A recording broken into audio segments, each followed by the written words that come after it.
Akwụkwọ n'ọgụgụ isi nke 10.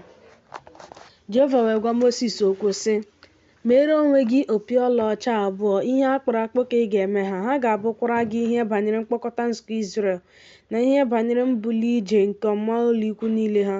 Mgbe ha ga-ewere ha fụọ, nzukọ Izrel niile ga-eguzo n'ebe ị nọ ruo ọnụ ụzọ ụlọ ukwu nzute. Ma ọ bụrụ na otu a ka ha were fụọ, ndị isi bụ ndị isi nke usuu niile nke nnụnụ ndị ikom abụọ na ọgụ iri nke Izrel ga-eguzokwa n'ebe ị nọ. Ma mgbe unu ga-afụ opi ka o wee dasie ụda ike, ọmụma ụlọ ikwu niile nke na-ama ụlọ ikwu ha n'akụkụ ihu anyanwụ ga-ebulikwa ije. Mgbe unu na-afụ opi ugboro nke abụọ ka o wee dasie ụda ike, ọmụma ụlọ ikwu niile nke na-ama ụlọ ikwu ha n'akụkụ ndịda ga-ebulikwa ije. Ha ga-afụ opi ka o wee dasie ike banyere mbuli ije ha niile. Ma n'ịkpọkọta Izrel, unu ga-afụ opi, ma unu emela ka ọ dasie ụda ike. Ọ bụ ụmụ ndị ikom Erọn bụ ndị nchụaja ga-ewere opi abụọ ahụ fụọ. Ha ga-abụkwuru unu ụkpụrụ ebighị ebi ruo ọgbọ unu niile. Ọzọ, mgbe unu na-ebu agha n'ala unu megide onye mkpagbu na-akpagbu, unu ga-ewere opi mee ka ha dasie ụda ike. A ga-echetakwa unu n'ihu Jehova bụ Chineke unu. A ga-azọpụtakwa unu n'aka ndị iro unu.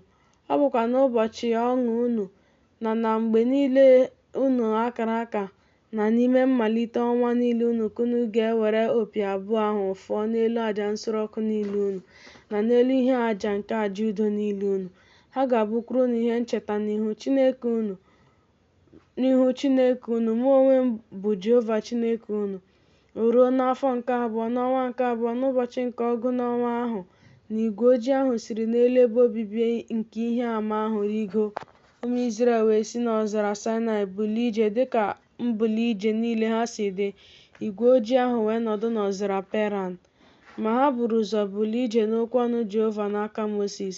Ọkọlọtọ nke ọmụma ụlọ ikwu ụmụ Juda buru ụzọ bulie ije dịka usuu niile nke ndị agha ha si dị. Nashọn nwa Aminadab nọ n'isi usuu ndị agha ya. Onye nọ n'isi usuu ndị agha nke ebo ụmụ Isaka bụ Netanel nwa Zua. Onye nọ n'isi usuu ndị agha nke ebo ụmụ Zebụlọn bụ Eliab nwa Helọn. E wee weda ebe obibi ahụ ụmụ Geshọn na ụmụ Merari, ndị na-ebu ebe obibi ahụ, wee bulie ije. Ọkọlọtọ nke ọmụma ụlọ ikwu Ruben wee bulie ije dịka usuu niile nke ndị agha ha si dị.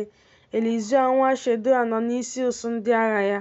Onye nọ n'isi usuu ndị agha nke ebo ụmụ Simiọn bụ Shelumiel nwa Zerishadai. Onye nọ n'isi usuu ndị agha nke ebo ụmụ Gad bụ Eliasaf nwa Deuel. Ndị Kohat wee bulie ije, na-ebu ebe nsọ ahụ. Ma ndị ọzọ guzoro ebe obibi ahụ ọtọ ruo ọbịbịa ha. Ọkọlọtọ nke ọmụma ụlọ ikwu ụmụ Ifrem wee bulie ije dịka usuu niile nke ndị agha ha si dị. Elishama nwa Amihud nọ n'isi usuu ndị agha ya. Onye nọ n'isi usuu ndị agha nke ebo ụmụ Manase bụ Gamaliel nwa Pedazua. Onye nọ n'isi usuu ndị agha nke ebo ụmụ Benjamin bụ Abidan nwa Gidioni.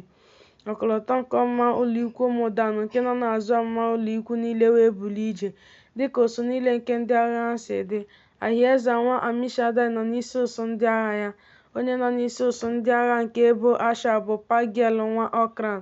Onye nọ n'isi usuu ndị agha nke ebo ụmụ Naftali bụ Ahira nwa Enan. Ndị a bụ mbuli ije nke ụmụ Izrel dịka usuu niile nke ndị agha ha si dị. Ha wee bulie ije. Mosis wee sị Hobab nwa Reuel onye Midian bụ nna nwunye Mosis, ndị na-ebuli ije, ka anyị buruo ebe ahụ nke Jehova kwuru okwu banyere ya sị, nke ahụ ka m ga-enye unu, soro anyị jee, anyị ga-emekwa gị mma. N'ihi na Jehova ekwuwo ezi ihe banyere Izrel. O wee sị ya, m gaghị eje, kama ala m na ụmụnna m ka m ga-alakwuru. O wee sị, biko ahapụla anyị, n'ihi na ị maara ọmụma ụlọ ikwu anyị n'ọzara. Ị ga-abụkwara anyị anya.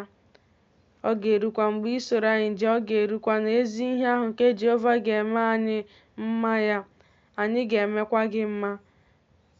Ha wee si n'ugwu Jehova bulie ije. Ha ji ije ụbọchị 3. Igbe ọgbụgba ndụ nke Jehova na-ebulikwa ije n'ihu ha ije ụbọchị 3, ilepụtara ha ebe izu ike. Igwe ojii nke Jehova wee dị n'elu ha ehihie, Mgbe ha si n'ọmụma ụlọikwu bulie ije, o ruo n'ime mbuli ije igbe ahụ, na Moses na-asị, “Bilie Jehova, ka ndị iro gị gbasaa, ka ndị na-akpọ gị asị gbapụkwa n'ihu gị.” Ma mgbe o zuru ike, ọ na-asị Jehova, laghachikwute ọtụtụ igwe mmadụ ndị a, bụ ụsụ niile nke nnu mmadụ abụọ na ọgụ iri nke Izrel.